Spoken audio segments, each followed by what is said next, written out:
क्या आपने कभी सोचा है कि एक स्कूल ड्रॉप आउट व्यक्ति ने भारत और बांग्लादेश के राष्ट्रीय गीत लिखे और नोबेल पुरस्कार जीता? यह कहानी है रविंद्रनाथ टैगोर की, जिन्होंने अपने सपनों को साकार करने के लिए हर बाधा को पार किया। 2. प्रारंभिक जीवन। रविंद्रनाथ टैगोर का जन्म 7 मई 1861 को कोलकाता में हुआ। उनका परिवार बंगाल पुनर्जागरण के अग्रणी थे, जहां साहित्य, संगीत और कला का गहरा प्रभाव था। बचपन में ही उन्होंने कविता लिखना शुरू किया और मात्र 16 वर्ष की आयु में उनका पहला कविता संग्रह प्रकाशित हुआ। 3. शिक्षा और संघर्ष। टैगोर की शिक्षा पारंपरिक स्कूलों में नहीं हुई। उन्होंने घर पर ही अध्ययन किया और साहित्य, कला, संगीत में गहरी रुचि विकसित की।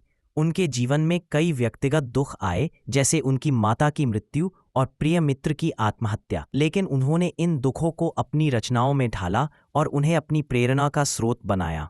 4. साहित्यिक योगदान। टैगोर ने गीतांजलि जैसी काव्य रचनाएं लिखीं, जो विश्व भर में प्रसिद्ध हुईं।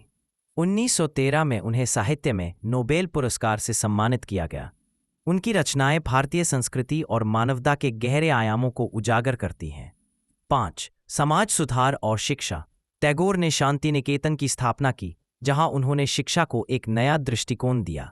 उन्होंने शिक्षा को केवल किताबों तक सीमित न रखकर जीवन के वास्तविक अनुभवों से जोड़ा।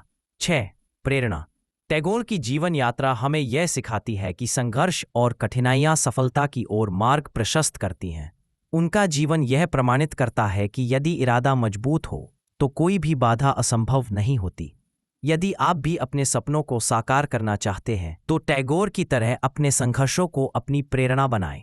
इस वीडियो को शेयर करें और कमेंट में बताएं कि आप अपनी जीवन यात्रा में किस प्रेरणा से आगे बढ़ रहे हैं।